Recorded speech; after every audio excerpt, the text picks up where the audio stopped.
Kenyans heartless? Yeah. First, I take a totally different view on that matter. We first continue to condole with the family of the late Honorable Ngondo Were. Yesterday, his son Boyd spoke very well at the memorial. As attention shifts to his interment tomorrow, we want to continue to call on the authorities to make sure that they leave no stone unturned in these investigations. The things that make us worry is a perception of some sloppiness in the investigation. For instance, it was only yesterday that the Speaker was confirming that he had now directed the authorities at Parliament to give access to the DCI to the CCTV footage at Parliament buildings, which is quite surprising because many of us expected that because it was known that the final moments of Were began at Parliament, our expectation would have been that the police would have already contacted Parliament to be able to obtain that footage because it is quite critical in terms of investigations. And I suspect that had they done that earlier, in fact, they would have arrested that driver and the guard way before. And there is no knowing what those two individuals have done in terms of interference with evidence in the period between when they were released. I saw them, we all saw them at the hospital with those dramatic reenactments of events at City Mortuary roundabout.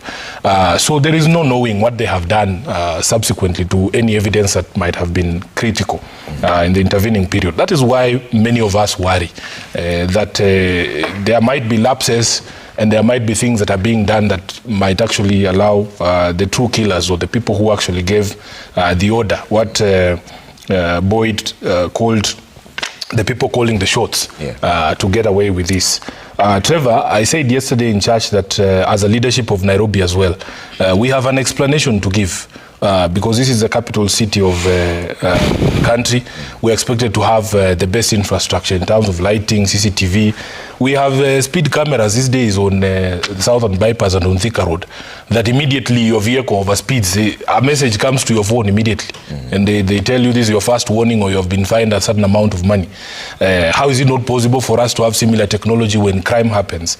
And the area where the actual incident took place, Ngong Road roundabout is a place that usually is manned by traffic police and other police officers. It is very well lit. We expect that there are cameras there, at least traffic cameras, that should be able to provide proper evidence for us to be able to nab these people. It should worry you that people are confident enough to say we can shoot someone on Ngong Road, and it speaks to this attitude on something they know, that it is possible for you to get away with it, and that is something that is worrying. The speaker told us that kikulacho kingu ni mwako, alluding to the fact that it is possible that, and of course we have seen the reports now, that the people that hang out with us as leaders, the security, the drivers, are potential weak links in our own security, and he has invited all members of Parliament to be able to resubmit their security detail for vetting. Now, on the question of whether leaders are hated or not, I think we have largely brought it upon ourselves.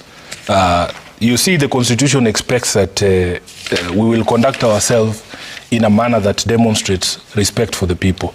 And it is not every member of Parliament. By the way, a majority of the members of Parliament, at least for members of the Senate, they are very respectful when they are addressing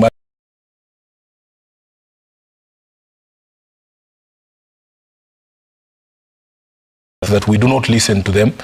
You will remember some of the pronouncements by some members of Parliament during debates on critical bills, including the finance bill, saying, oh, wapende wasipende, we will not change a comma. You are clear that the people do not want you to do something, but you force it down their throat because you think you are their boss as opposed to their servant. There are pronouncements that were made during the discussion about that BBC documentary that happened on the floor of the National Assembly.